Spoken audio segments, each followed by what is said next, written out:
ce soir? Oui, j'ai le sourire et je vais même vous dire que je suis même très émue de ce résultat parce que je trouve que c'est le résultat de l'honnêteté, de la méritocratie quelque part. François Fillon, qui n'avait pas beaucoup d'amis dans le monde politique, sauf les parlementaires qui étaient derrière lui. François Fillon, qu'on disait quatrième, qui avait été brocardé et qui a fait une campagne sur ses valeurs, sur ses idées, sur son programme. Alors, 42%, c'est une surprise. Il nous avait promis des surprises, mais je ne m'attendais pas à une aussi belle surprise que 42%.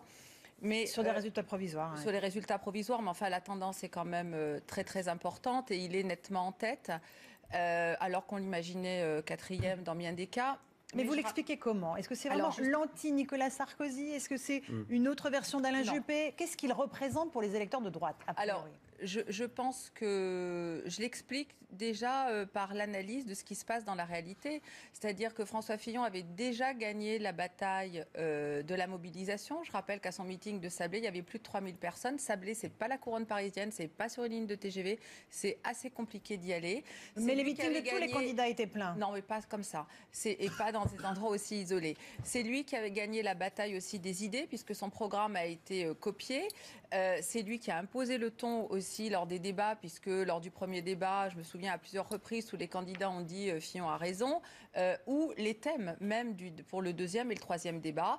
Et puis je n'oublie pas que c'est le Premier ministre préféré des Français, le plus populaire de la Ve République, et tout cela explique. Et c'est lui aussi qui a le plus de votes d'adhésion. Donc les Français se sont déplacés en masse pour choisir leur champion pour les prochaines présidentielles. Monsieur Fasquelle, une première réaction à ces résultats provisoires qui donnent Nicolas Sarkozy battu? Et d'abord, ce sont des résultats provisoires. Voilà, absolument, il faut le dire et le répéter, les prendre avec beaucoup de précautions. Incontestablement, François Fillon est en tête, mais pour moi, les choses ne sont pas faites pour la deuxième place. Donc, je crois qu'il faut garder beaucoup de recul et attendre que les résultats concrets remontent du terrain. Nous avons, nous, des résultats. Je sais que, par exemple, dans mon département du Pas-de-Calais, le tiercé n'est pas celui que vous annoncez. D'après tous les résultats que j'ai, c'est François Fillon qui est en tête, comme partout en France, mais Nicolas Sarkozy est en deuxième Mais c'est quand même une surprise en soi, ça. Voilà, dans votre département du Pas-de-Calais. Qu'est-ce qui n'a pas marché dans cette campagne de votre candidat, Nicolas Sarkozy? Ce que je voudrais dire, d'abord, c'est que quand même, il faut le dire et le rappeler, la primaire a été un succès. On craignait que les choses dérapent. On craignait que matériellement, on ne soit pas capable de l'organiser. Les choses se sont très très bien passées. On a eu 3 débats de très grande qualité. Et aujourd'hui, concrètement, matériellement, la primaire s'est bien déroulée et les électeurs sont venus massivement voter, ce qui d'ailleurs aussi financièrement permettra d'assumer l'ensemble des coûts de la primaire. 4 millions, ça fera 8 millions, c'est pas rien, c'est pas négligeable, on pourra en parler. Mais là, pour répondre à la question, si ça vous embête pas, Monsieur Fasquelle, parce que je sais que votre temps est précieux, qu'est-ce qui n'a pas marché dans la campagne de votre champion?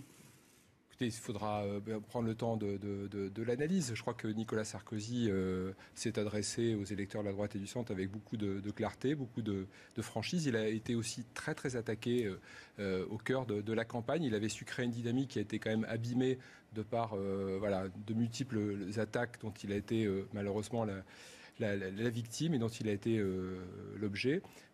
Pour le reste, voilà, je pense qu'il faudra prendre le temps de l'analyse. C'est difficile comme ça à chaud ce soir de vous dire ce qui a marché, ce qui n'a pas marché. Moi, je crois qu'il faut rester concentré sur le résultat de ce soir. Espérer que Nicolas Sarkozy soit qualifié pour le deuxième tour. Et puis on relancera. Écoutez, vous voyez bien que d'après les chiffres qu'a donné Thierry Solaire, ils sont au coude à coude avec Alain Juppé. Attendons. Mais moi, je veux garder toute ma force, toute mon énergie pour le deuxième tour. Si Nicolas Sarkozy, et je l'espère, est qualifié ce soir. Florian Philippot, numéro 2 du Front National. Est-ce que vous êtes surpris par la première place, a priori, de François Fillon? Et est-ce que le soutien de Sens Commun, de la Manif pour tous, lui ont bénéficié? Est-ce que je suis surpris? On voyait que la dynamique était de son côté, à la fin, incontestablement. Donc, peut-être par le score. C'est vrai qu'il fait un très très bon score, mais c'est vrai que la dynamique montrait qu'il allait probablement arriver en tête. Voilà, mais pour le reste, si vous voulez, je ne sais pas qui sera face à lui au second tour. A priori, Alain Juppé, c'est pas encore certain, on va attendre. Enfin, de toute façon, le trio de tête, c'était 3 anciens présidents, premiers ministres et ministres du même gouvernement, de la même majorité, à la même période, qui a conduit la même politique. Donc je pense que c'est cela qui va sortir après l'épisode primaire dans la campagne. Si c'est François Fillon qui est désigné, maintenant il y a de fortes chances que ce soit lui le candidat de son camp. On rappellera qu'il a été Premier ministre pendant 5 ans. Voilà.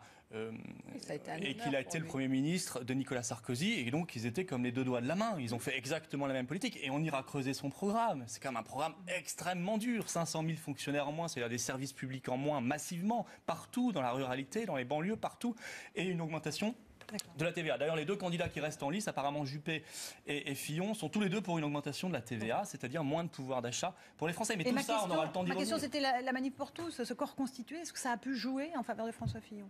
Non, je crois pas du tout. Je pense que c'est. Il y a eu, je ne sais combien il y a eu 4 millions d'électeurs. Bon, enfin, tout ça, c'est. Je vois d'ailleurs le candidat de la droite hors les murs, M. Poisson, qui fait un score tout petit. C'est un échec total de la droite hors les murs. Il fait 1%. Voilà, bon, ça, je crois que c'est une réalité qui va en frapper plus d'un. Razia Madi, on en tire quel enseignement ce soir de ce premier tour de la primaire de droite à gauche et au Parti socialiste, dont vous êtes le porte-parole ? Moi, tout d'abord, en tant que républicain, je salue un exercice démocratique, un exercice citoyen, lorsqu'on donne la parole ou qu'on permet aux Françaises et aux Français de choisir, quelle que soit leur sensibilité. Ça a beaucoup mieux pris que celle de la gauche à l'époque. On a été les premiers à le faire. Enfin, arrêtez. 2,7 millions, 4 millions. C'est normal. Est-ce que vous n'y voyez pas peut-être la possibilité qu'une partie à la première. Alors allez-y, je poserai la seconde ensuite. Allez-y. Posez la seconde. Allez-y. On a été les premiers à le faire. Les gens pensaient que c'était pas possible. On nous a dit on n'y arrivera jamais à faire des primaires. On a fait des primaires, on a fait près de 3 millions.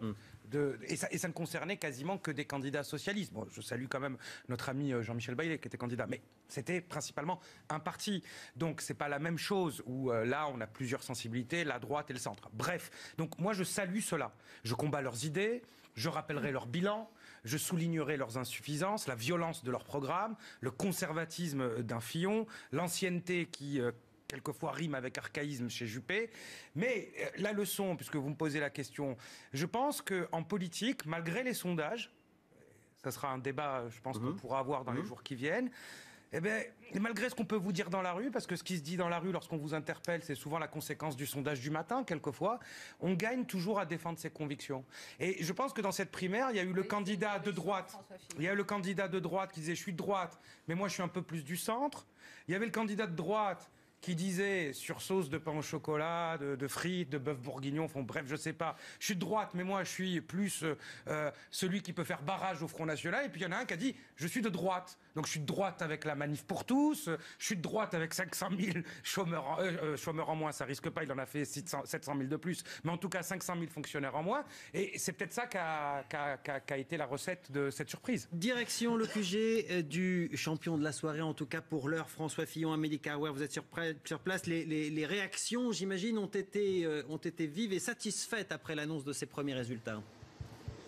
Oui, tout d'abord vous dire que cette prudence si propre au camp François Fillon a quelque peu vacillé à l'annonce de ces résultats partiels. On a entendu les cris et les applaudissements venant du bar où sont réunis les militants et les proches. On a aussi entendu ces cris venant de l'intérieur du QG auquel nous n'avons pas accès, mais nous avons bien entendu des François président. Pour le moment, il n'est pas là, le candidat champion, comme vous l'appelez. Il pourrait prendre la parole assez tardivement, 22h30, pas de déclaration précoce, nous dit-on. Le camp est trop marqué par la guerre Copé-Fillon, mais on a bien vu depuis quelques heures, on vous le disait, les sourires à l'évocation de certaines estimations. Et puis son entourage commençait effectivement à reconnaître qu'il préparait l'entre-deux tours et la réservation de quelques salles pour des meetings. Bon, la réserve, elle est toujours là dans les propos, mais on commence à entendre les éléments de langage en cas de passage de François Fillon au second tour. Vous l'avez entendu avec Valérie Boyer sur votre plateau. Ce serait une victoire de la méritocratie, dit-on, autour de lui, de la dignité d'un candidat anti-système malgré, oui, ses 35 années de politique. François Fillon, selon son entourage, ce serait un vote d'adhésion et non de rejet. Et si malgré tout, il était troisième homme, alors il donnerait sa consigne ce soir. Mais là, on en parle beaucoup moins ici, comme vous l'imaginez. La prudence, elle est donc toujours de mise. Quoi qu'il en soit, il a réussi une chose, François Fillon, créer l'événement dans la toute dernière ligne droite. Les médias sont très nombreux et qui aurait pu le dire il y a encore quelques semaines. Et puis il crée aussi l'événement d'une autre manière, François Fillon, puisqu'il a déposé un signalement auprès de la haute autorité concernant le vote dans le sud de la France, à Château-Renard précisément. Renard. Merci beaucoup Amélie. Direction maintenant Bordeaux où on va rejoindre Antoine Estève et Brice Bachon. Bordeaux où on est prudent aussi peut-être, flegmatique, à l'image d'Alain Juppé. Antoine. Oui, effectivement, tout le monde est très prudent ici, d'autant que bon nombre de résultats, même sur la capitale girondine, ne sont toujours pas tombés. Alors, ce qu'on peut affirmer ce soir, c'est que c'est un énorme succès pour Alain Juppé en Gironde, avec des bureaux de vote ici sur Bordeaux au-dessus des 54% pour lui. C'est vrai que c'est très important, parce qu'on n'attendait pas autant de votes pour Alain Juppé ici sur la métropole bordelaise. Mais l'ambiance, vous le disiez, eh bien, pour l'instant est très très faible, on peut le dire. Il y a beaucoup de monde qui vient d'arriver au QG d'Alain Juppé. Nous sommes dans un restaurant dans le vieux centre-ville de Bordeaux. Des jeunes notamment, quelques conseillers municipaux aussi qui sont venus nous rejoindre dans le courant de la soirée. Mais personne pour l'instant ne veut pronostiquer quoi que ce soit, car vous le savez, la marge d'erreur est encore très très faible entre Alain Juppé et Nicolas Sarkozy, de les 24 à 26% sur le plan national. Donc tout le monde attend des résultats beaucoup plus fiables pour pouvoir se prononcer. Antoine Estève à Bordeaux, merci Antoine. Florian Philippot, c'est quand même une bonne nouvelle pour vous ce soir. Le candidat Nicolas Sarkozy que vous accusiez de chasser sur vos plates-bandes et qui se retrouve, selon ses premiers résultats et ses premières tendances, à la 3e place. Ceci expliquant peut-être cela, mais peut-être qu'il C'est votre avis, ceci explique cela. Je ne sais pas, peut-être qu'au bout d'un moment, oui, on est sanctionné de faire toujours les mêmes promesses et de ne pas les tenir quand on est au pouvoir, et ça finit par se voir. De toute façon, on l'avait dit et ça s'est vu manifestement. Peut-être qu'il a aussi été victime d'une mobilisation d'électeurs de gauche qui semble avoir été assez massive pour l'écarter de... Et d'électeurs du Front National, vous n'expliquez Très peu. pas. D'après nous, toutes les villes où on est haut, dans la ruralité, dans les... Ils sont tous géolocalisés. Apparemment, les électeurs... Ils ont une puce électronique. Ils sont tous géolocalisés. D'abord, il y a eu des informations qu'il a. D'abord, il y a eu des sondages et ensuite, il y a des zones. Il y a des zones où le front est très très haut et on voit que c'est là que la participation est le plus bas. Donc je pense que les électeurs du Front National, comme on leur avait conseillé, ne sont pas allés voter à ces primaires. Mais je géolocalisés et disciplinaires. Il y a des électeurs, si vous voulez, qui pouvaient encore croire peut-être aux promesses de Nicolas Sarkozy et qui vont de fermeté, de patriotisme, de volontarisme. Et qui vont peut-être se dire, écoutez, maintenant il reste une candidature patriote dans cette élection présidentielle, c'est celle de Marine Le Pen. Et ça, je pense qu'effectivement, c'est quelque chose qu'on a entendu, c'est un raisonnement qui est logique et qui est véritable. Est-ce que Moi, François je n'ai Fillon jamais est un cru aux promesses de adversaire plus Sarkozy, mais compliqué peut-être certains y croyaient Est-ce que encore. M. Fillon est un adversaire plus compliqué que Nicolas Sarkozy? Non, parce que très vite, si vous voulez, là, l'effet de mode va passer.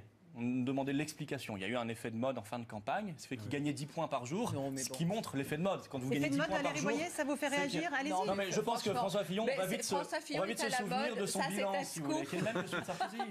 Ça vous fait rire de penser que François Fillon soit à la mode. Et là, ce soir... Je rappelle que vous êtes sa porte-parole quand même. Elle savoure et c'est bien normal, ce score. Mais on va revenir ensuite au réel.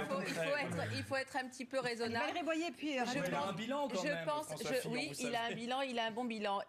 Alors, je pense que visiblement, ce qui est à la mode... policiers et gendarmes en moins. C'est bon, j'ai souffert de vous écouter, chacun son tour. Non, mais c'est le même bilan que Sarkozy. Voilà. Oui, et il a toujours dit, François Fillon, ça avait été un honneur pour lui d'être Premier ministre, et maintenant, j'espère... Ça n'a pas été un honneur pour la France et les Français, en tout cas.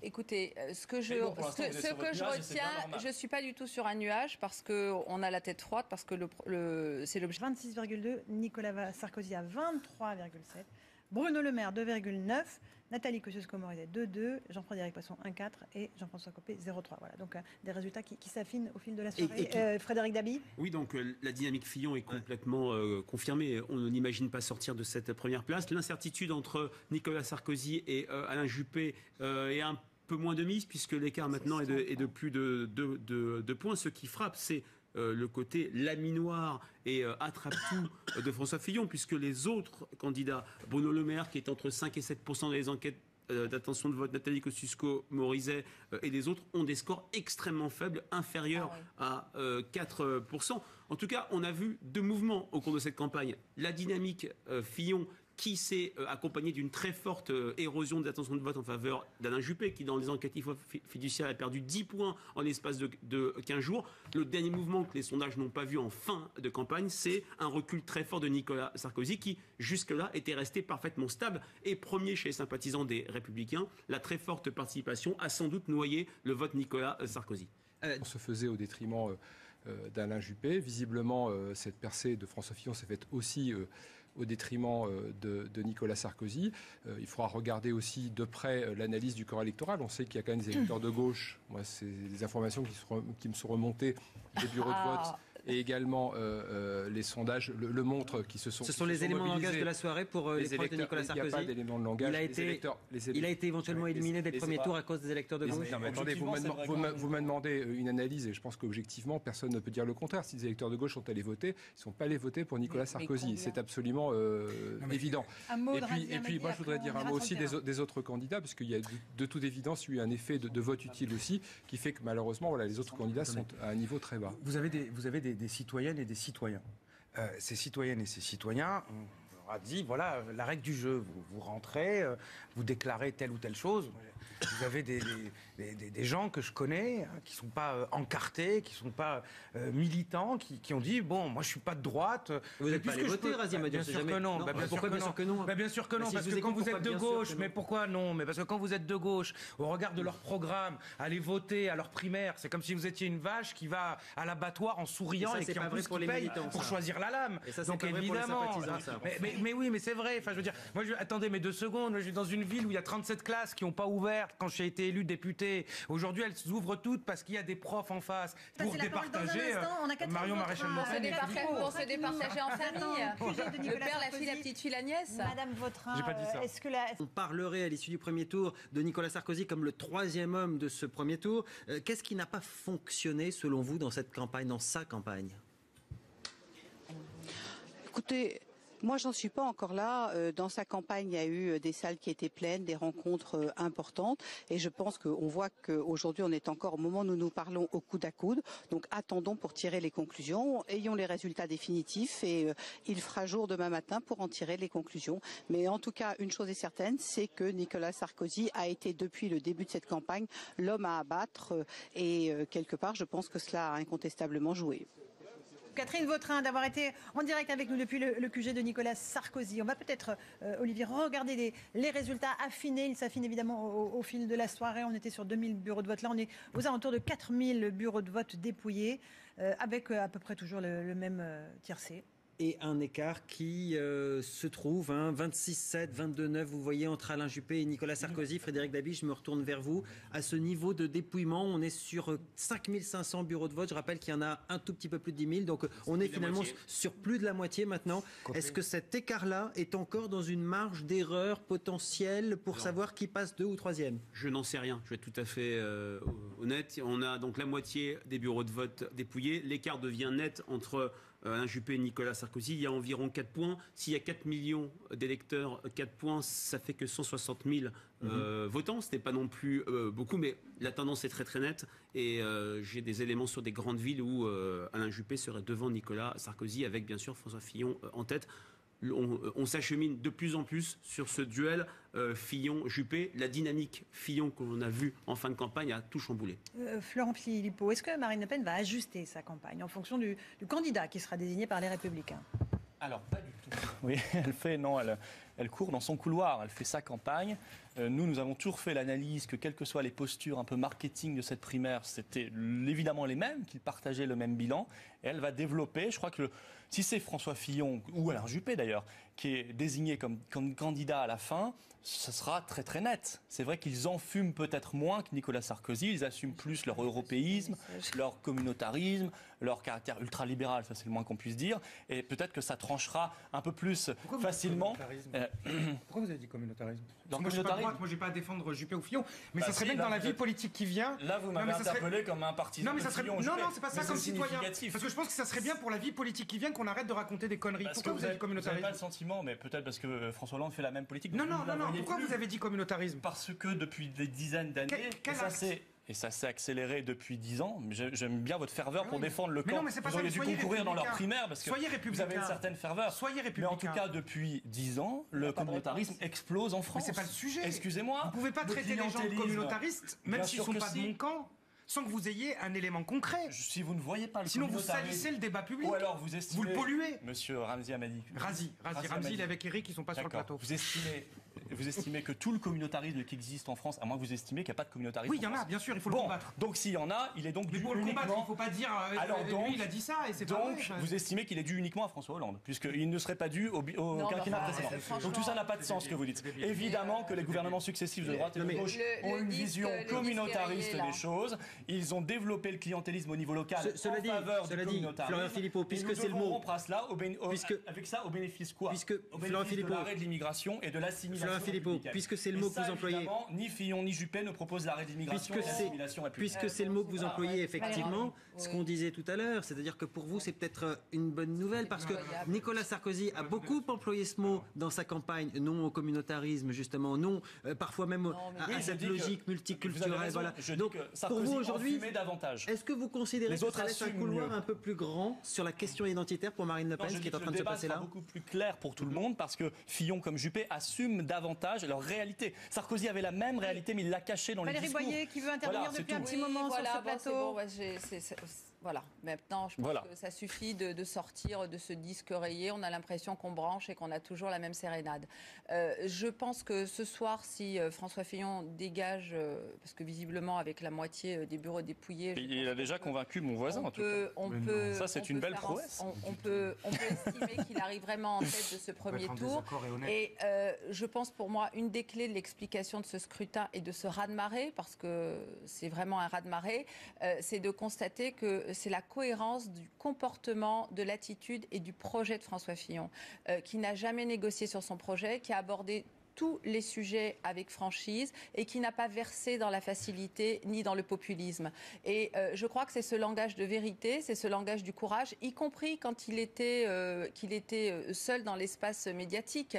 Il n'a jamais dévié de sa route. Valérie Boyer, il vous dit quoi? Ou si vous dit quelque chose, je voyais avec votre téléphone en train d'ouvrir plein de textos. La prise de parole à quelle heure pour François Fillon ce soir? Alors, on m'avait dit 22h30. Mais bon, peut-être qu'il va prendre la parole avant. Je n'en sais rien, justement, c'est ce que j'essayais de regarder. Dans un petit peu plus d'une heure en tout cas. Et on nous annonce Bruno Le Maire à 21h30. Voilà, pardon. Ce que je voulais dire précédemment, c'est qu'on peut être en désaccord et vouloir que le débat politique se fasse sur des faits ou sur des chiffres. Le communautarisme, c'est un fait, malheureusement. Oui, c'est un fait, mais vous ne pouvez pas traiter n'importe qui de communautarisme. Bah si, il est communautariste, cette bêtise. Passons à autre chose. Ne recommençons pas là-dessus. Passons à autre chose. Donc, François Fillon comme Alain Juppé. Ce sont quand même des gens, en effet, qui ont dirigé ce pays et qui, notamment pour François Fillon, disaient « la France est en faillite ». Lorsqu'il a dit « la France est en faillite », il en a tiré des conclusions qui n'ont eu aucune conséquence dans les actes, puisque le déficit a commencé à être réduit lorsque nous, on a dû scoltiner les comptes publics. Quand même admettre quand il y a 4 millions de votants au premier tour de la primaire de la droite, c'est qu'il y a un certain nombre de vos sympathisants qui se sont déplacés parce qu'ils considèrent que le match pour vous il est plié. C'est possible que des gens se sont mobilisés. Plié, c'est vous qui le dites. Mais il était plié pour François Fillon. Non, il y a 3 semaines. Je parle de l'explication des 4 millions, voilà, des 4 millions ce soir. Mais ça n'a absolument pas joué sur le rapport de force électorale quand on voit qu'il y a 43% d'un côté pour François Fillon et 27% pour Alain Juppé. Dans la dernière enquête IFOP fiduciale, il y avait 8 à 9% sur 100 électeurs, certains d'électeurs venant de la gauche. Ça fait 400-500 000 personnes. Je pense que c'est assez... Même là-dessus. Je peux 13 points ou 14 points de la réalité sur Fillon. C'est quand même massif. Je vous apprendrai, cher Florian Philippot, qu'un sondage ne doit pas être vu en statique, mais en dynamique. Les deux dernières enquêtes de l'IFOP ont donné 15 points de plus. Heureusement que Mme Parizeau s'en va, parce que... Je vous laisse la responsabilité de ces propos absolument stupides. Non, mais pas stupide, 14 points d'écart, monsieur Labi, je vous permets pas. C'est une erreur dans le débat, un débat démocratique et républicain. Valérie Boyer. Oui, écoutez, ce qu'on a observé depuis une dizaine de jours et puis depuis le deuxième débat, c'est la percée de François Fillon. C'était le seul qui a enregistré une dynamique. Ce que je veux dire, c'est qu'à partir du moment où François Fillon a eu le même temps de parole que les autres candidats, il a marqué des points, il a fait la différence. Jusqu'au premier débat, on va s'interrompre. Thierry Soler, au niveau peut-être pour des nouveaux résultats affinés avec les bureaux de vote. Si vous voulez répondre à quelques questions, vous avez vu, donc, comme vous l'avez dit, on vous met en direct depuis tout à l'heure les résultats au fur et à mesure. Vous avez donc à ce stade 1 649 063 votants. Vous avez donc le résultat qui s'affiche à chaque fois et vous avez sur la colonne de droite le nombre de bureaux de vote concernés. Moi, je veux vous souligner, je vous l'ai dit tout à l'heure, c'est pas qu'une précaution oratoire. Vous voyez bien qu'il y a des très gros bureaux, il y a eu une participation incroyable, et pas qu'à Paris, hein, dans beaucoup de territoires de France diverses. Et c'est ces gros bureaux qui arrivent progressivement, et un peu plus tard, qui, quand ils vont s'enregistrer, ne vont pas avoir la même valeur en termes de votants que les premiers bureaux qui sont arrivés. Après, je vous laisse apprécier les résultats et vous-même vous faire l'opinion d'à quel moment on peut considérer que tout cela tend vers un résultat qui est quasi définitif. Mais là, on en est quand même loin. Voilà, vous avez une actualisation, je pense, qui vous est faite tous les quarts d'heure. Oui, j'ai eu notamment dans les Alpes-Maritimes, à Paris, dans les Hauts-de-Seine, à Saint-Cloud, à Boulogne-Billancourt, dans ma ville d'ailleurs. On avait donc fait le système que je vous avais annoncé. 19h, c'est la clôture du scrutin, mais tous les Français qui étaient dans les bureaux de vote ou dans les files d'attente, les files d'attente ont été fermées. Et tout cela ont pu voter, ça c'est fini. Il y a, juste avant que je vienne tout à l'heure vous donner les premiers résultats au niveau de Paris notamment. Je crois que les Français ont compris, au-delà de nos espérances et de nos attentes, quel était l'enjeu de cette primaire. L'enjeu de la primaire, c'était de choisir le candidat de la droite et du centre à l'élection présidentielle. Nous verrons le résultat définitif de ce premier tour ce soir.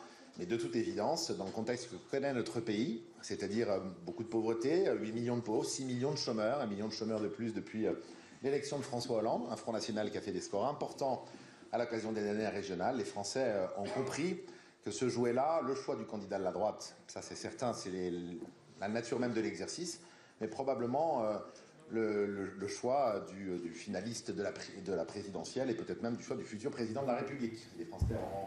Frédéric Dabi, je rebondis sur ce que vient de dire Thierry Solère, c'est important. C'est vrai qu'on a plus de la moitié des bureaux qui sont déjà dépouillés, mais on est sur 1 131 000 votants, c'est-à-dire peut-être pas loin du quart seulement. Comme vient de le dire Thierry Solère, effectivement, oui. Il peut aussi y avoir des différentiels dans les énormes bureaux que l'on attend encore. Notamment pour la deuxième et pour la troisième place, puisque l'estimation IFOP fiduciale... On serait au moins sur 4 millions de votants. Il y a encore beaucoup de bureaux, notamment dans les zones urbaines. Ça ne change sans doute rien au leadership très net de François Fillon, qui avait été, je le redis à M. Philippot, enregistré dans les enquêtes d'opinion, gagné 15 points en à peine une dizaine de jours. Ça ne s'était jamais vu sur ce type d'élection. Et le fait est que vous l'avez vu et que vous l'avez constaté, oui, d'ailleurs. Je tiens à le redire. Voilà. Ce soir Oui, j'ai le sourire et je vais même vous dire que je suis même très émue de ce résultat parce que je trouve que c'est le résultat de l'honnêteté, de la méritocratie quelque part. François Fillon, qui n'avait pas beaucoup d'amis dans le monde politique, sauf les parlementaires qui étaient derrière lui. François Fillon, qu'on disait 4e, qui avait été brocardé et qui a fait une campagne sur ses valeurs, sur ses idées, sur son programme. Alors, 42%, c'est une surprise. Il nous avait promis des surprises, mais je ne m'attendais pas à une aussi belle surprise que 42%.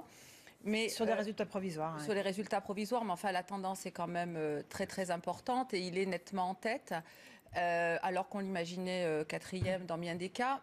Mais vous l'expliquez comment? Est-ce que c'est vraiment l'anti-Nicolas Sarkozy? Est-ce que c'est une autre version d'Alain Juppé? Qu'est-ce qu'il représente pour les électeurs de droite? Alors, je pense que je l'explique déjà par l'analyse de ce qui se passe dans la réalité.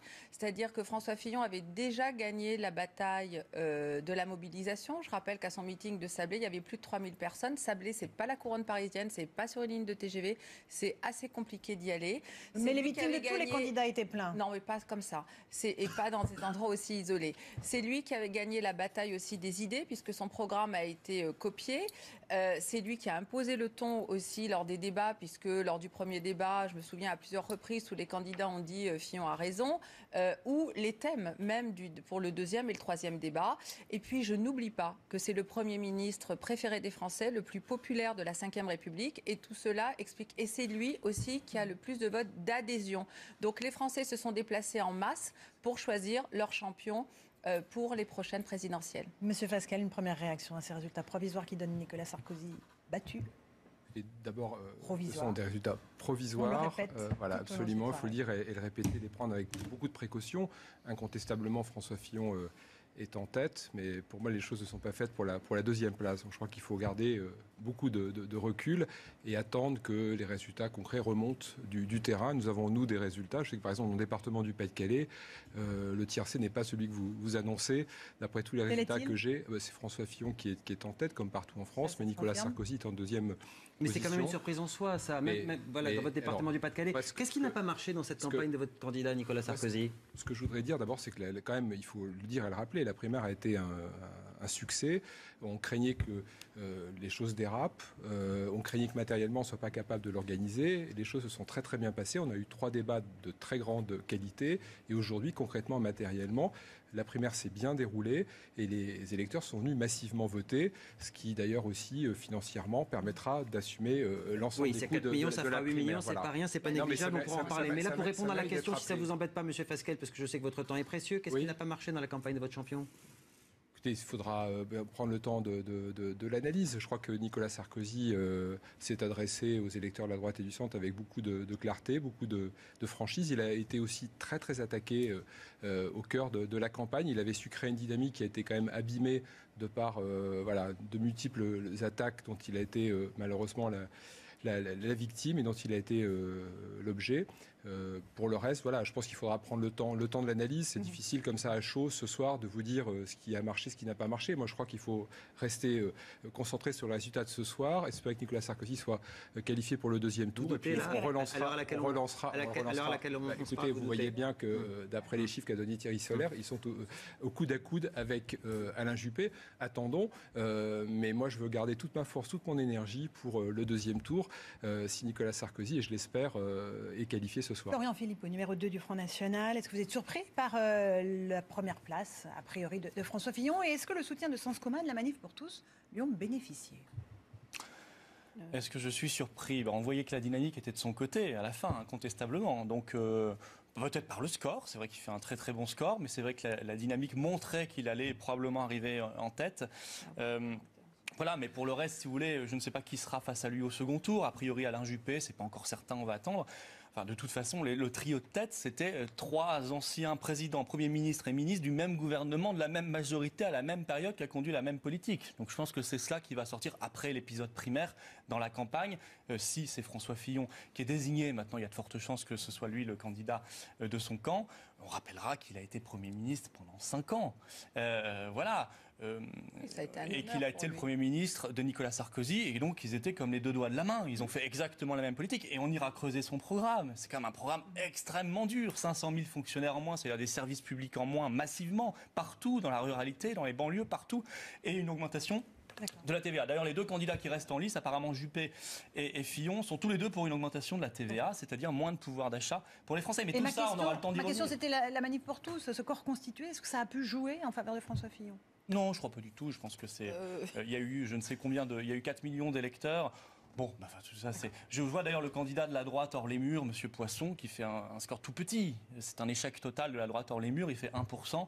Voilà. Ça, je crois que c'est une réalité qui va en frapper plus d'un. Razia m'a dit, on en tire quel enseignement ce soir de ce premier tour de la primaire de droite à gauche et au Parti socialiste, dont vous êtes le porte-parole? Moi, tout d'abord, en tant que républicain, je salue un exercice démocratique, un exercice citoyen, lorsqu'on donne la parole ou qu'on permet aux Françaises et aux Français de choisir, quelle que soit leur sensibilité. Ça a beaucoup mieux pris que celle de la gauche à l'époque. On a été les premiers à le faire. Enfin, arrêtez. 2,7 millions, 4 millions. C'est normal. Est-ce que vous y voyez pas peut-être la possibilité que je peux une partie répondre à la première? Alors allez-y, je poserai la seconde ensuite. Allez-y. Posez la seconde. Allez-y. On a été les premiers à le faire. Les gens pensaient que c'était pas possible. On nous a dit on n'y arrivera jamais à faire des primaires. On a fait des primaires, on a fait près de 3 millions et ça ne concernait quasiment que des candidats socialistes. Bon, je salue quand même notre ami Jean-Michel Baillet qui était candidat, mais c'était principalement un parti. Donc c'est pas la même chose où là on a plusieurs sensibilités, la droite et le centre. Bref, donc moi je salue cela. Je combats leurs idées, je rappellerai leur bilan. Je soulignerai leurs insuffisances, la violence de leur programme, le conservatisme d'un Fillon, l'ancienneté qui quelquefois rime avec archaïsme chez Juppé. Mais la leçon, puisque vous me posez la question, je pense qu'en politique, malgré les sondages, ça sera un débat, je pense, qu'on pourra avoir dans les jours qui viennent, Eh bien, malgré ce qu'on peut vous dire dans la rue, parce que ce qui se dit dans la rue lorsqu'on vous interpelle, c'est souvent la conséquence du sondage du matin, quelquefois, on gagne toujours à défendre ses convictions. Et je pense que dans cette primaire, il y a eu le candidat de droite. Il y a eu le candidat de droite qui disait « je suis de droite, mais moi je suis un peu plus du centre ». Il y avait le candidat de droite qui disait sur sauce de pain au chocolat, de frites, de bœuf bourguignon, enfin, bref, je sais pas. Je suis de droite, mais moi, je suis plus celui qui peut faire barrage au Front National. Et puis, il y en a un qui a dit, je suis de droite. Donc, je suis de droite avec la manif pour tous. Je suis de droite avec 500 000 chômeurs en moins. Ça risque pas, il en a fait 700 000 de plus. Mais en tout cas, 500 000 fonctionnaires en moins. Et c'est peut-être ça qu'a été la recette de cette surprise. Direction le QG du champion de la soirée, en tout cas pour l'heure, François Fillon, Amélie Carrouer, vous êtes sur place. Les réactions, j'imagine, ont été vives et satisfaites après l'annonce de ces premiers résultats. Oui, tout d'abord vous dire que cette prudence si propre au camp François Fillon